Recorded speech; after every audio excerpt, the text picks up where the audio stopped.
Kalau kaya Bapak Ibu, Anda butuh 3 hal ini. Butuh berapa hal? 3 hal. Boleh Anda belajar di Financial Revolution, Anda belajar untuk ternak uang. Ya atau ya? Anda kan kaya dengan sabar. Sekali lagi, dengan apa? Tapi itu penting. Tapi itu apapun profesi Anda, kalau Anda melakukan ternak duit yang tepat, aman, menguntungkan, sekali lagi, apa? Aman dulu, aman dan Anda gulung terus, Anda pada akhirnya jadi kaya. Ya atau ya? Pengemis juga bisa kaya, betul? Anda terus menyisihkan dan dia investasi apa yang paling menguntungkan? No, leher ke atas, apa?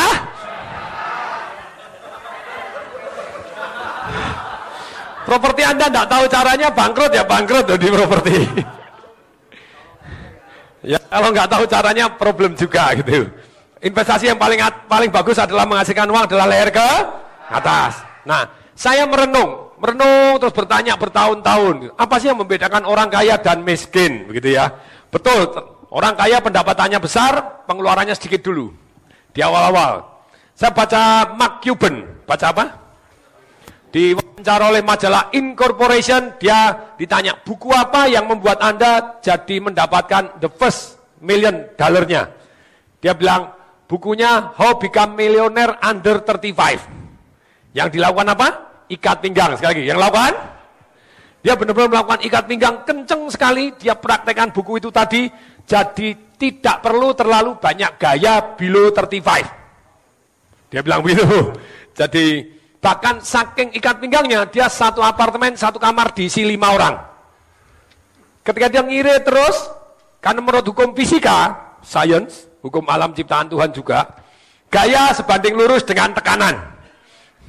Kalau Anda kebanyakan tekanan, berarti Anda kebanyakan, boleh nggak gaya? Tunggu ketika Anda punya power yang besar. Punya apa? Yaitu Anda punya passive income yang besar, ya sudah, Anda gaya below passive income Anda, TOP BGT. Jos banget. Nih, jadi itu jurusnya Mark Cuban, ngirit banget. Tapi ada juga menurut saya, ngirit-ngirit akhirnya kecerit. Masih ingat? Cerit, masih ingat? Tapi untuk itu, apa yang perlu dilakukan? Kita juga melakukan alokasi senang-senang. Alokasi? Istilahnya di dalam diri kita ini ada anak-anak yang liar, yang kepingin senang-senang. Kalau itu ditekan terus, sampai Anda duitnya habis beli macam-macam yang aneh-aneh. Jadi neken, terus pada waktu nonton temennya punya kamera bagus, karena dia hobinya kamera, nonton bagus, kemudian ke toko kamera akhirnya dibeli semua. Sak kamera, sak lensa, apa jadi wis, boros gitu ya. Jadi caranya bagaimana? Seperti yang saya share kepada anak saya, kepada gini, Anda butuh waktu untuk main-main. Anda butuh waktu untuk, kalau mainnya tidak boleh, sampai-sampai Anda meledak, Anda main-main terus tidak belajar. Tapi kalau Anda alokasikan waktu untuk main-main, ya sudah waktunya main-main segitu, selesai. Stop, selesai. Anak saya pun komputer saya jatah. Komputer saya jatah sehari 2 jam, selesai gitu. Kalau dia ngerjakan tugas, ya pakai 2 jam itu. Kalau nanti 2 jam kurang, ya 2 jam besok pagi. Ya jangan main game gitu ya. Nah ini Bapak Ibu belajar dari Bill Gates gitu. Kalau Sabtu Minggu boleh jadi 4 jam silahkan. Tapi saya lebih senang mereka aktif di luar komputer, silahkan tetap ngikutin, tapi not too many. Nah, kembali lagi dengan uang, sama juga kita mengelola uang, tentu saja kita perlu satu yang namanya fun dalam menikmati hasil uang. Masih ingat, happy money, tolong tangan kanan begini semua. Yo, tolong tangan kanan begini semua. Happy money. Bisa make? Nggak usah diajarin Pak, pinter. 97% orang jago make, ya toh ya. Yang kedua Bapak Ibu bisa amal. Yang kedua bisa apa? Yang ketiga Bapak Ibu bisa investasi. Yang ketiga bisa apa? Caranya mengelola gimana? Terima duit, dibalik dulu. Investasi dulu gitu ya. Anda investasi dulu, silakan Anda amal dulu, kemudian baru make, silakan. Nih Bapak Ibu. Nah sekarang, bagaimana pemikiran saya yang membuat orang sukses di dalam bisnis itu apa? Mendadak boom, bisnisnya tambah besar, tambah besar, tambah besar. Kalau tadi kaya dengan cara hemat, investasi leher ke atas, Anda akan lebih jos. Ya atau ya? Tapi sekarang dalam kaitannya dengan bisnis. Kaitannya dengan apa? Saya merenung. Kenapa si A bisnis ini, si B bisnis ini, si C enggak, saya ya, situ enggak, apa enggak. Terus kok ada yang ya, ada yang enggak. Nih. Tidak semua bisnis menghasilkan uang yang sama besarnya dalam waktu yang sama. Betul? Nah sekarang Bagaimana kita mempunyai 3 kemampuan? Tolong tangan kanan semua. Punya berapa kemampuan? Yang membuat Anda bisa punya bisnis yang menghasilkan, sebentar, tujuannya bisnis apa sih? Terserah Anda Bapak Ibu, Anda macam-macam. Ada orang tujuan bisnis adalah membantu orang banyak, yes. Kalau Anda bangkrut, Anda juga tidak bisa membantu orang banyak lagi melalui bisnis Anda. Betul?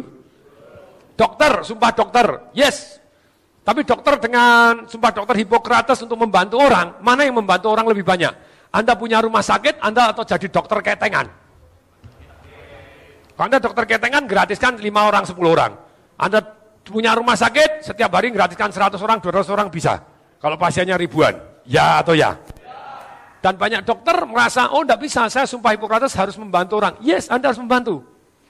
Tapi kalau membantu, Anda bukan berarti Anda tidak boleh ngecas yang mahal untuk orang yang mampu. Saya ulangi Bapak Ibu. Kalau Anda tidak mampu, Anda ngecas mahal, Anda melanggar sumpah Hipokrates. Tapi kalau orang yang mampu, boleh nggak Anda cas mahal untuk bisa membantu orang-orang yang miskin yang lainnya? Tolong jawab, halo? Boleh? That is the way. Ketika Anda belajar bisnisnya, kemungkinan Anda membantu orang lebih banyak, lebih besar. Kalau Anda memang hatinya baik, mana yang bisa membantu orang lebih banyak? Yang miskin atau yang kaya? Yang kaya. Secara umum, Mother Teresa miskin, tapi dia miskin menginspirasikan orang banyak. Bangun rumah sakit dengan modal $2. Tujuin, saya dengan $2 bisa bangun rumah sakit. Karena ada orang yang nyumbang $20 juta. Lah yang nyumbang miskin atau kaya? Lah kalau yang sama-sama miskin, cilaka rumah sakitnya. Nggak jadi-jadi. Jadi Anda boleh seperti Mother Teresa miskin, tapi menginspirasikan orang lain untuk berbuat kebaikan, silahkan. Atau Anda juga menjadi kaya untuk nyumbang orang yang menginspirasikan tadi. Good? Bisa?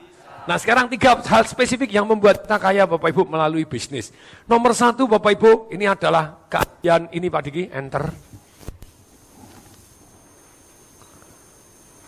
Hal spesifik yang membuat kita kaya melalui kemampuan dan kemauan kita untuk jadi apa?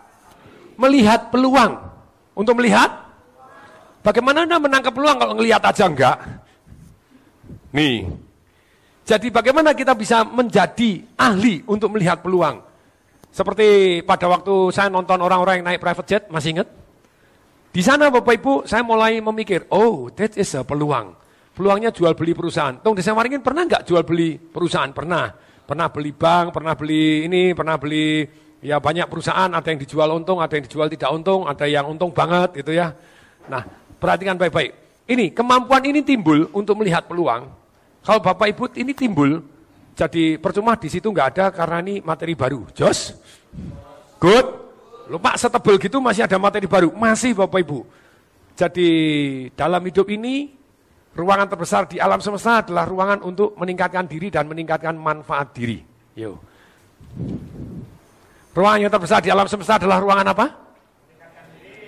Meningkatkan diri dan meningkatkan manfaat diri Bapak Ibu. Nah problemnya sebelum saya sampaikan Bapak. Problem orang kepengen kaya, itu dia kepengen kaya duluan. Akibatnya bisa kaya jangka pendek, jangka panjangnya lupa. Bisa kaya sebentar terus kemudian miskin, bisa juga. Jadi kalau orientasi Anda adalah membuat manfaat yang lebih untuk masyarakat, membuat apa? Ikuti saya, win. Baru win. Dan manfaatnya bukan hanya jangka pendek, tapi melainkan juga jangka panjang. Serta Anda melihat diri Anda sendiri, seringkali orang yang tadi di properti. Kemarin Pak Edi Santos itu ya, selalu ingat kata-kata saya. Ketika di properti, bang 1, 2, 3, 4, 5. Saya bilang, sik, lakonnya apa? Sabar. Ikutin saya, apa? Sudah punya orang belum, sudah tahu detailnya belum, segini bukan tahu awalnya, terus tidak tahu ujung akhirnya seperti apa. Saya bilang, properti 30 tahun dari sekarang, masih ada enggak peluang di bisnis properti? Masih atau masih banget? Yakin? Entah bentuknya apa ya, mungkin bentuknya aneh-aneh, tapi intinya masih ada properti itu tadi. Pertanyaan saya kepada Pak Edi Santos, lah Anda masih ada enggak? Perusahaan properti Anda masih ada enggak? Nah ada orang-orang tertentu Bapak Ibu yang karena kepingin kaya sangat cepat, boleh enggak? Boleh, saya tetap boleh. Tapi kembali lagi melupakan apa yang unsur kehati-hatian untuk ke masa depan.